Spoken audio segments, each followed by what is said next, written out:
Good evening, viewers, and welcome to Equa Television International, your favorite show on TV. I'm holding forth for Amaka Ocheke, and you know that as usual, I'm Teresa Madu, just standing in. With me in the studio today are two qualified people to talk on our topic. To my far right is Mrs. Kalorang Ruben, a Christian parent, a proprietress, and someone who is committed to seeing education change our national landscape. Please join me in welcoming her. Thank you for having me. And then we have our usual Mrs. Sarah Namo, aka Ivy. Good evening, viewers. We'll be considering the topic today, back to school. We don't need to remind you, everybody knows that it's back to school. Or don't you know that it's back to school? We saved this topic for this particular time so that we'll give it the attention it deserves. In the last few episodes, we had looking at your child's report, assessing that performance, coaching the child, encouraging and rewarding hard work. We have a golden opportunity to make good on another session.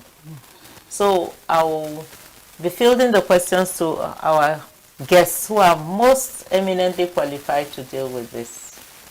I'll start with Kalorang. Can you kind of just describe the frenzy that is going on everywhere in Nigeria at this time?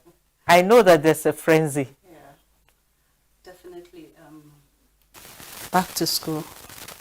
Everybody is up and about, trying to, get everything ready, like last minute rush.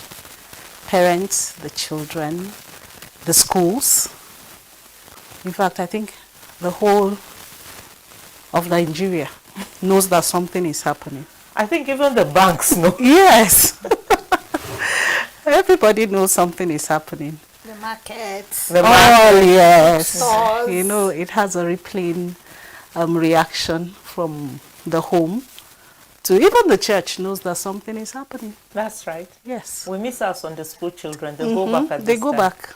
So we have fewer children in the Sunday school. So it just touches every facet of the society. Okay. Yeah. So, Ivy, do you think this frenzy is justified or it could be handled better?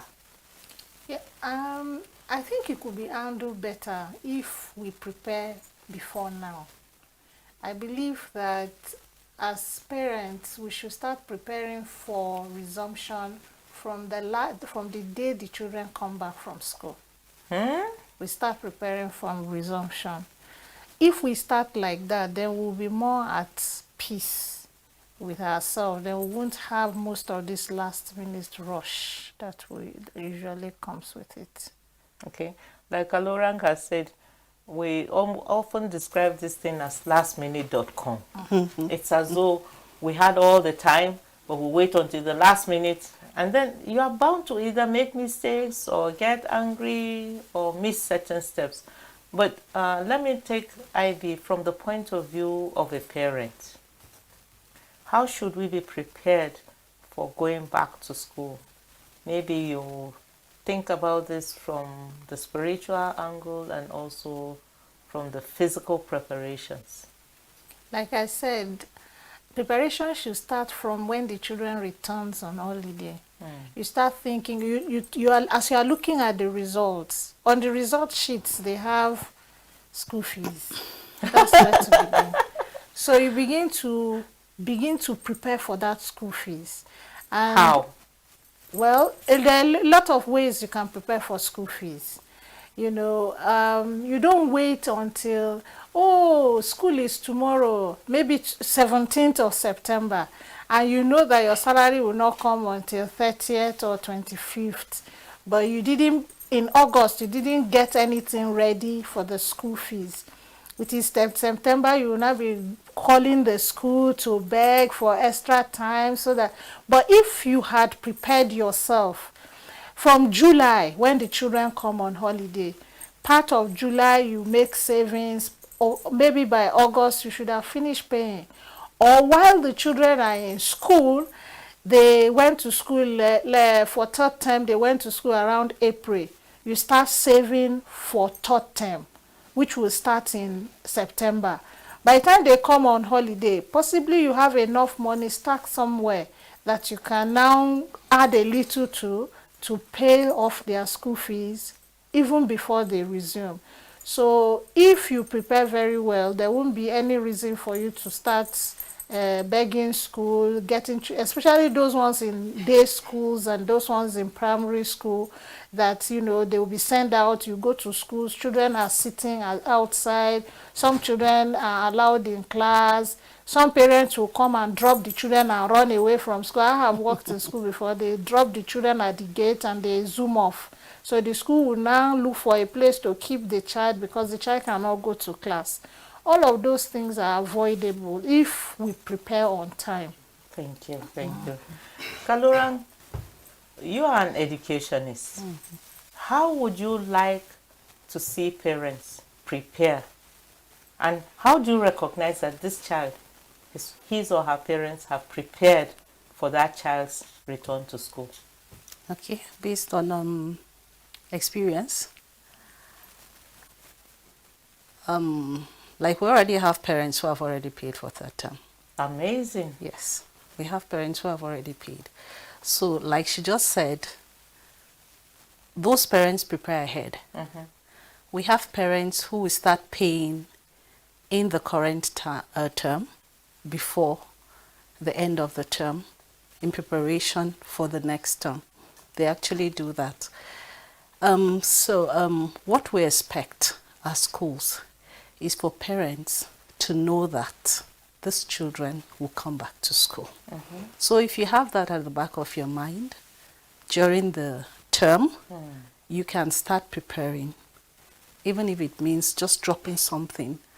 You don't even have to drop it and bring your evidence of payment to the school. You can just keep it, and then when school resumes, you just bring everything together. And at that time, you are either done paying or you just have some few nairas to pay. So as school owners, we expect that parents have us at the back of their minds, knowing that when school resumes, we have to start on a good footing. That means we need all the resources, human, financial, to start with.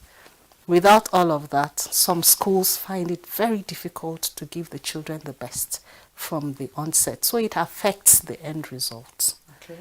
And with that, you are able to avoid little scuffles with parents here and there, because or even the shaming of the child. And the child, yes. Most times that is what brings issues between parents and the school. It's school fees. But if you keep up with your finances, I bet you that it will just be like a hitch-free term for the parents, for the school, for the children. And what happens when a child's fees are not up to date? It affects the child psychologically. It affects the child's learning, because you find the child either staying outside or being sent home for no fault of his or no fault of hers. So the parents should know that they owe these children a responsibility of keeping up with their finances ahead of time. They shouldn't wait until school resumes, because it just affects the whole system from the beginning. What I think I hear both of you say, which was not something that was an option when our own children were growing, is that this school fees can be broken and paid installmentally. So parents, did you know that the school fees can be paid installmentally? In other words, we can pay a little this month, pay next month until it is all done. Yeah.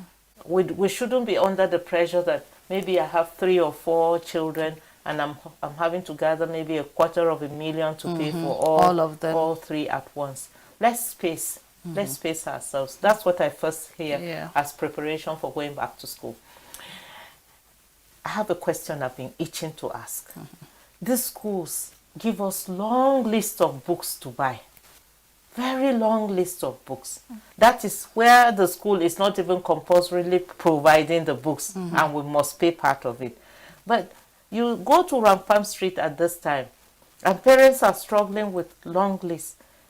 I often ask, are all these books necessary? Yeah. Must we buy all these books before we can go back to school? Any of you can field it. Maybe I will start with Ivy.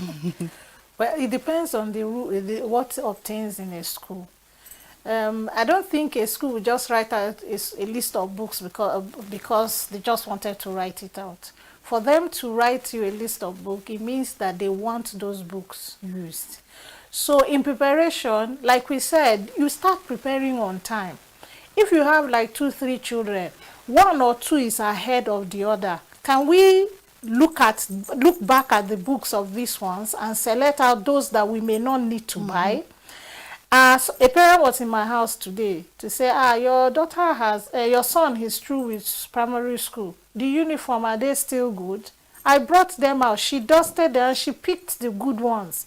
Those are part of the preparations. So you don't always wait. You want to sew new uniform. You want to get new books.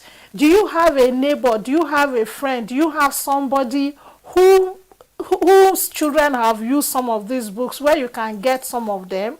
And like we said, you start preparing on time. You don't start buying books when it's a week to resumption. You can start buying this book on time. I remember then I used to go out buy 2 of the books. The first 2 books I used to buy usually is Maths and English with their workbook. I'll come and keep it. The next time I get money, I'll go and buy the other one. Like that, before you know it, you are finished buying. It's when you go with the long list and then they give you the price. You will sit down and say, I want to drink water first. Because but you didn't answer my question. Yeah. My question was, are all these books necessary? yeah, I think so. I think no school will write a list of books that they aren't going to use. Okay. Yeah. Lorang, you address that, but also Yeah. allay some of our suspicions. Sometimes we feel that this school wants to just get us. They write all these books and we must buy all of them.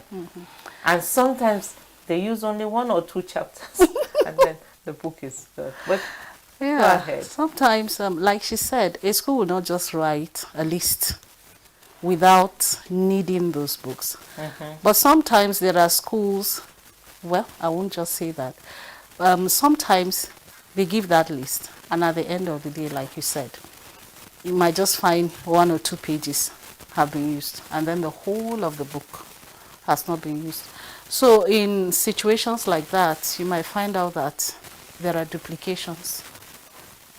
So I think what the school needs to do is to really check the contents and be sure that that book on that list is needed, not just they just want the children to have the books. Let them be sure that these children really, really need these books. And they should be sure that the books are not duplicated. Because we have, like we can have social studies, security education, and maybe history put together. And then you have another book that has social studies, security education, and civic education. So the school should be able to put them pari passu and see which one has the content that government really needs these children to know, and then just pick one. And then they can also supplement by using maybe the extra copy as Supplementary. yeah, supplementary, a teacher's copy, instead of just making the child have it, and at the end of the day they will not use it. So they can have those other ones that have almost the same content as teacher's copy. Then the teacher can teach from that copy instead of having making every child to buy it. So I was actually asking that question. In research, we call that a mannequin question. Okay. You ask the question, but you know the answer. The answer. Then you're still asking the question. The reason I ask that is that, if parents are making investments in these books, are they also diligent to help their children go through the content? Because you go through the content of social studies and you find that it's a very rich content, but maybe because of the pressures of school, maybe not every chapter has been covered. But since that book was recommended, it's good for that age and class from beginning to the end. And you know, as you're approaching the examination classes, we find out that these topics come up again and again and again. So parents, we ask the question on purpose. Don't say this list is too long and sit down and be determining which book is useful or not useful. We have a duty to buy the books, but we also have a duty to encourage our wards to use them. That's why they keep the books. So I was asking the question, hoping that you emphasize the fact that since that book is necessary, parents must make sure that they get value for money out of that. And remember, they have also said you don't have to go buy all the books all at once. You can buy them bit by bit. Not only that, you can make sure that if an older child has used the book and is still in good shape, it can be passed on. Thank you. To get value for their money, it means when there are assignments, they should be there to help the children. Okay. Because sometimes, even when you send the books out for assignments, the parents are not involved. You hear some people, some children saying, my mommy didn't have pencil, we didn't have biro, my mommy was not around. She said I should just leave it and take it to school like that. Yes. No, sometimes parents need to be involved. You just don't say, okay, you've started a school, you need children, take the children and sit down and expect magic to be performed. It's a two-way thing. Parents need to be involved. The school cannot perform magic. You have to play your part. And you always see the difference between the children whose parents are involved and the ones that the parents are not involved. There's usually a marked difference. Okay. Viewers, we're back to the same recurring decimal. You need to be involved in your children's spiritual life. You need to be involved in their academic life. And like our guest has said here, we can tell the difference between parents, children whose parents are involved and those whose parents are not involved. But you know, these children, they can ask very smart questions and they can outsmart us because some of these books, we didn't go through that kind of curricula. But be that is me, we have talked about books. What else do we need to do to get ready for school?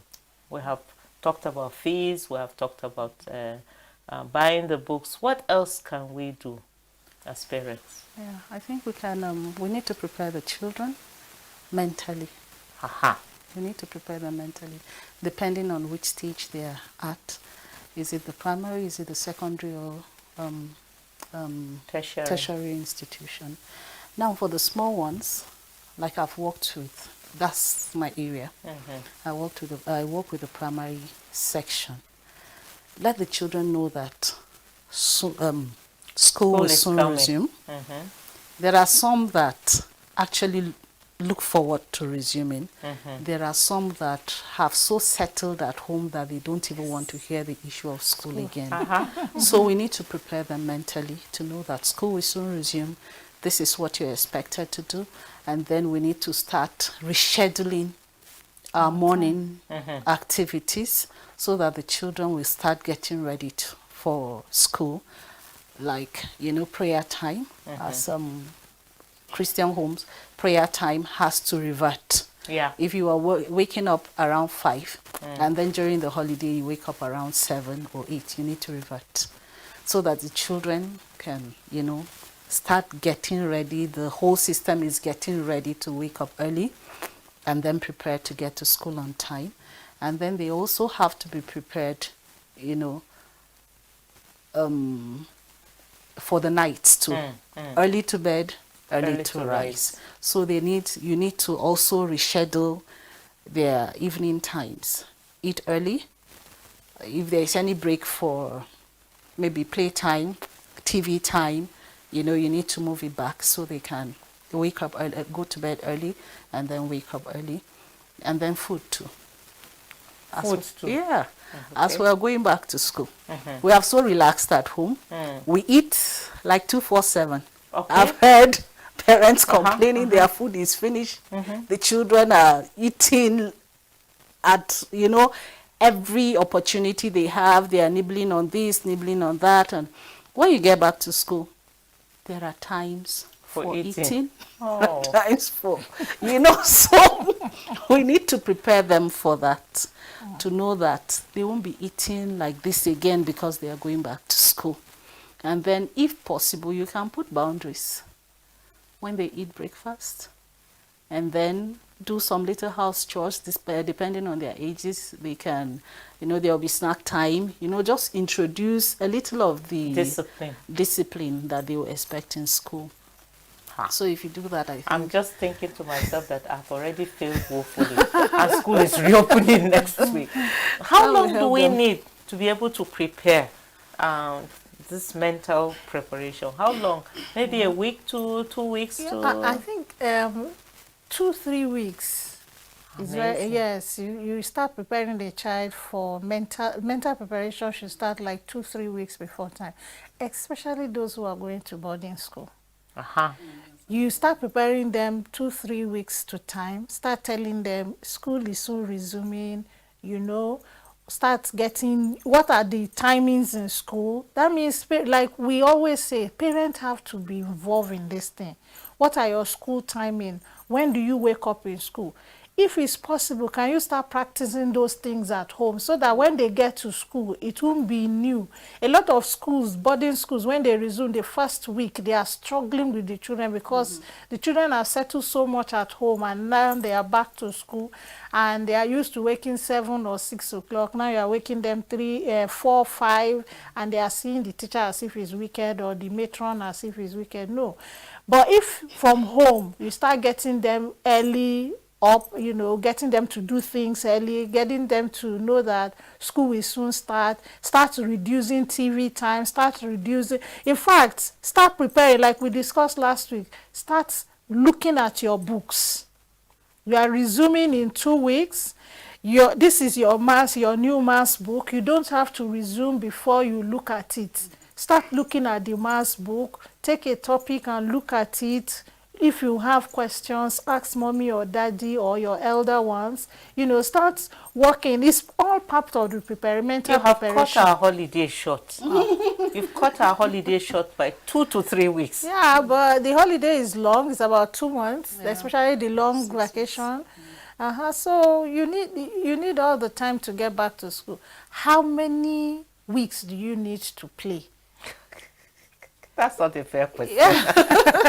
Children, they learn through play. We know. But I was also wondering, in part of the shopping for books, I didn't hear any of you mention whether we could go with the child or the parents just go do the shopping by themselves. For books, if you have the list, you may not necessarily go with the child. Most times it's when it is uniform. Me, I see parents run palm with their children. Yeah, I don't know about uniform, yes, because, you know, sometimes the colors, the children understand the colors better when you take them with you. And then measurements, sewing and all that you go. But for books, I think you can actually do that on your own, because when you carry your children, the whole place will be rowdy, and if you have to go from one bookshop to the other, you'll be subjecting the children to too much pressure on that. So I think you can actually do books shopping on your own, and maybe uniform you can take them. And schools now have made it, boarding schools have made it easier. You know, you don't have to buy provisions like before. A lot of boarding schools now, they have the provisions, you just pay. Makes it easier. If not, before you have to buy all the provisions too, you know, and those are part of the preparation for school. And then the other thing I used to say for boarding school, please, as they pack, you have to be part of the packing. Why? Yes. Because these children stick a lot of things into their bags.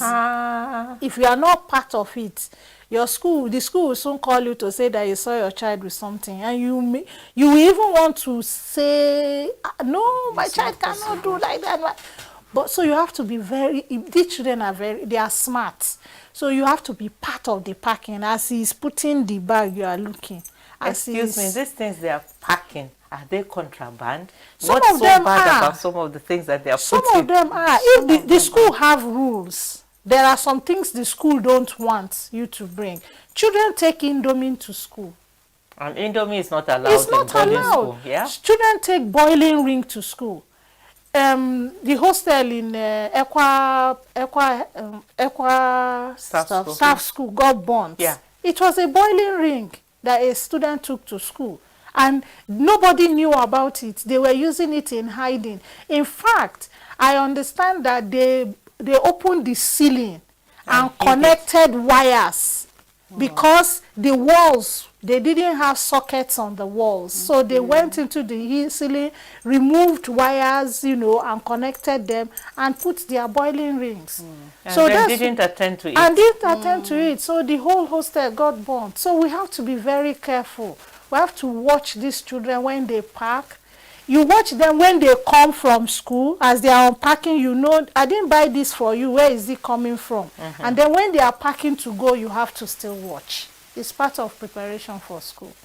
One of the things that boarding schools did in those days was that right at the gate, before the child comes in, you open your box, your guardian or parent is there, and you know they have their own checklist. It's possible that while parents are doing this, schools must also do the double checking, because the consequences of a burnt hostel are graver than I want to imagine. You know, I was in a school some years ago, and the principal told us, you know, with the way they were ransacking the children's bag, and some parents were complaining. The principal took us to the back of the school and showed us how parents remove nets. Yes, because the children will not be allowed to enter the school. So they removed the net at the back of the window to help their children sneak in the contraband. Kai. So, Viewers I out mean, there, are you hearing us? Please, when the no school aiding and says abetting. no, it's no. No aiding and abetting. Yes. If the school says this is not allowed, it's simply not allowed. Exactly. We need to cooperate with schools. This is part of getting ready for back to school. Please parents, help schools enforce this trustworthiness that they have entrusted you with. I was hoping that we would also talk about setting goals. I know you said preparing mentally, but we've talked about how to ginger children to better performance. And I know that sometimes we used to have promises. You know, I would hear my parents tell me that, you know, if you come so, well, I'm going to do so. Where is that place in getting children ready for going back to school? So I'll start with Kolarang again. That place is still there. I think we're coming down to the specifics. The child involved, the parents involved, and then the school involved. What are the expectations of the parents from the child? So depending on the child, if the child is an A student, the parents might not need to say if you. But even if the child is an A student, and then for that term, for that session, the child has kind of, you know, drawn back. Slipped back. Yeah. There might be something, motivation, something to motivate the child to do better than they did the previous term. So it all depends on the parents and the child. The promises are still there.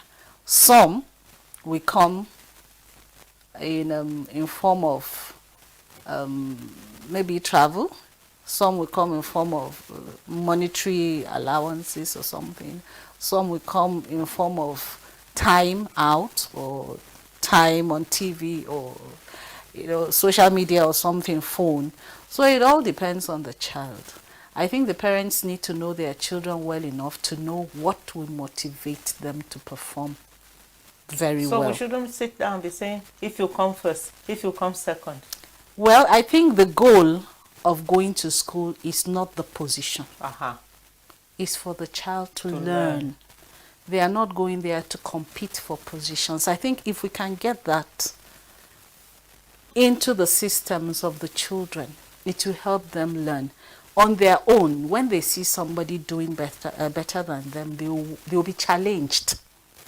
And if there are those motivation, if there is any motivation that is put in place by the school, you won't even need to, promise the child anything.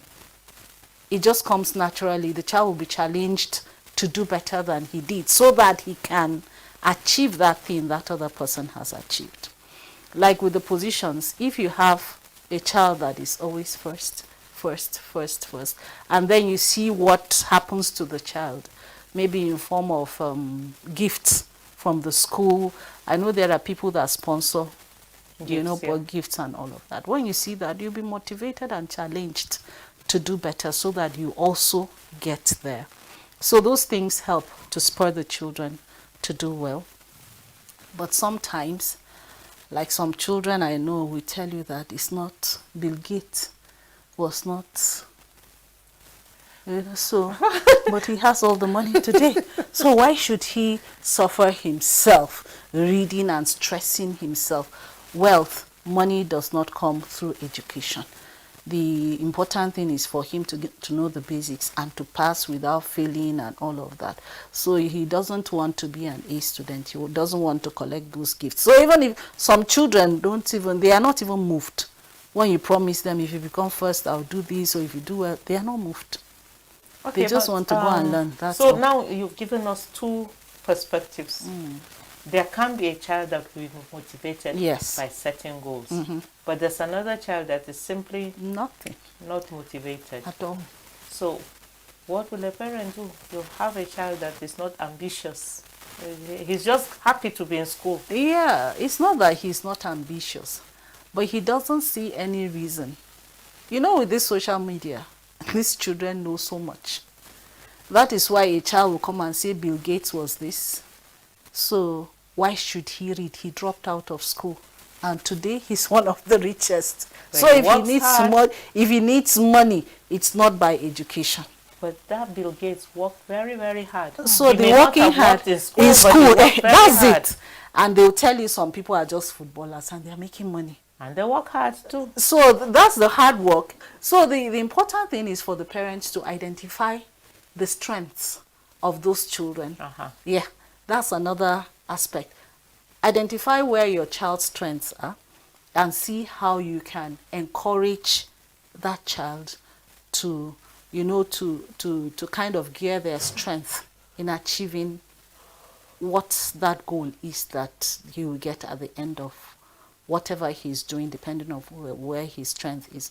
I know this is it Professor Imafidon in the UK. Yeah. So how many geniuses from that family? From that family. What did he do? It's just identifying the children's strength and then, just helping them to move towards that. I like the word helping them. Yeah. Because I still think that people below 15 somehow are not just very articulate and ambitious enough to say, this is what I need to be driven to get to that. So, Ivy, wait, you have 3 children. They are SS2, JS3, JS2. They are all going back next week. I'm just hypothetically.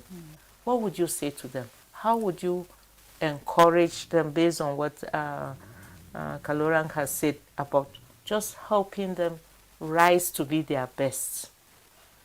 Okay, first of all, you know that preparing them for school, you need to have a conference in the house with these children, the 3 of them and the parents sitting at a conference. And of course, we want to feel that you already know who your children are at this point. You already know that what they love or what they didn't or what they don't love, So at the conference is to sit with them to say, okay, what do you want? What is your plan for school? What do you have in mind? Let them talk to you. Let me just chip in. Yeah. Should we do a joint conference for all these 3, or should we do individual conferences? You can do individual conference. You can also do a joint conference where you just encourage them generally and tell them take school very seriously. I would want you to take first, but the fact that you are not coming first doesn't mean that I will not like you again as my child. You are my child, I still love you, but I need you to work hard. I need you to know that school is important. You need the education. Yes, you may say that education may not be your pursuit later in life, but you will still need it to be able to move forward. Such encouragement in a group, and then individually too, you can conference with each of them. I know what do you like, what don't you like, what are your expectations in schools, do you have any problem, what are your challenges? Time to discuss. You talk, they talk to you, but before then, you have created a relationship. Because if you don't have a relationship with them, when you come one-on-one, you will sit with a child, especially those ones in SS classes. You are telling a child, you are talking to a child, and the only thing the child is doing is nodding his head. You will ask questions, you will keep quiet as if he's dumb. It's not dumb, it's just that there's no relationship between both of you. But if there's a relationship where the child can talk to you, you can talk to the child. So when it is time for conference, the child will confidently tell you, this is what I don't like about my school, this is what I like, this is what the school does, this is, so you begin to encourage them, because I used to tell my children that school is not just about reading and passing exam. You learn responsibility in school. You learn social life in school. You learn to make friends, networking. All of these are part of what you learn in school. And one of these will end up as your career. So I tell them that you need to take the school holistically. Look at the school, and when they say it's sport time, don't just go and sit down and say, me, I don't want to do sport, me, I just want to pass and leave this school. No, participate in sport. We don't know what sport is going to do to you tomorrow. If it is time for cooking, maybe they say, who like to cook? There's nothing wrong in you trying. So encourage them that they should socialize, they should make friends. If they have any challenges, please, they should talk with you. And you need to also talk to your children about bullying. They should never be bullies. And if they are bullied, they should let their teachers know. If the teachers don't do anything about it, they should let you know as a parent, because you will do something about it. So let me go back to you again, Ma. I don't know, maybe I'm biased and I'm thinking that we should flow with a child's bent. Okay. Like when you said they are all different, and that because they are all different, we can encourage them differently. Like now, these 3 children are going back to school, and we want them to excel in their strengths. What would we say to them? Well, we've been talking about the physical, the mental, but we've not really touched on the spiritual. So I think basically we need to pray. Yeah. We need to pray. We need to pray for them as individuals. And then speak to them as individuals. And as we pray, I believe that God will reveal to us who these children are. And then we'll be able to speak to them with the help of the Holy Spirit. Amen. Because all of this we've been talking is just, human effort, human effort, human effort. So we need the help of the Holy Spirit with these children at every stage. Okay. From the nursery crèche to the primary, to the secondary, to the university. Each of those stages is a different ball game entirely. So if you know your child, you'll be able to guide that child. Like my 2 sons, they are 2 different people. Typically. Even my twins are 2 different people. So you need to know them as individuals for you to be able to guide them. In fact, one of my sons came back one day and told us that it looks as if he will suspend university and come and learn woodwork. Then when he's done, he will go back. So you need to know the children, to know how to talk to them, to convince them that they need to be in school and to excel. And you don't, in all of this, don't leave out the fact that you need to see their results. This is again. You need to see their results, even in the university. We talked about that last week. You need to see their results. But while I'm trying to interrupt you, I know that we have very limited time, but you just made an important point that I think we should say it out loud there. Our guests are saying that the physical preparation is good, but don't leave out the spiritual preparation. Pray with this child, pray for the child, encourage him. And on top of all of those books that you have stacked for them, put their devotional and Bible, so that they can continue to have Bible, their own personal quiet time with God, their personal relationship with God, the fellowship relationship at school and all of that. We're told that we don't have a lot of time, but I would like to recap. One of the things we have learned today is that preparation starts immediately school closes. Don't wait till last minute. Exactly. We've also learned that we can pay our school fees piecemeal. It doesn't have to be all at once. We can also buy our books and supplies piecemeal. It doesn't have to be at once. We've also learned that we can also help these children begin to mentally prepare for school by waking up earlier, adjusting to the schedules, and then the hard one is reducing how much they eat or being disciplined in how they eat before they get back to school. Otherwise, they lose so much weight when they go back to school. And last but not the least, we're saying prepare them spiritually. Pray with them, pray for them. Make sure that they are spiritually equipped for going back. I think this summarizes part of getting back to school. Do you have one more last thing before we go? Yeah, for me, with all of those, you need to also check on them. Check on them. Especially while the they're ones in in the school. university. Yeah. Check on them. Check on them. How much time do they spend with God? Do they go to church? Are they are they joining in any activities in the church? Are they playing any roles and all of that? Not because you are monitoring them or policing them, but because you just want to encourage and guide. Okay. You should monitor Check them. on them. You are a mother hen. You I should say monitor them. Monitor them. No, let them know that it is not monitoring. You're just checking on them. You know, some of the words That's just, you know, when the children are growing, we can't really be best like that, but they will like it when they grow up. So just check So on them. viewers, this is where we draw the curtain on today's program, The Living Room. We're sorry we did not give you an opportunity to dial in, but you can go and leave your comments on Facebook. And if you like us, say that you like us. And if you have words of encouragement for the TV, please put them out there. My guests, thank you very much for coming on. I just was like, where did the time go? We could talk about this again and again and again. So at this point, I say thank you for having us and keep watching Ekwa Television and see you next time. Bye-bye. Bye.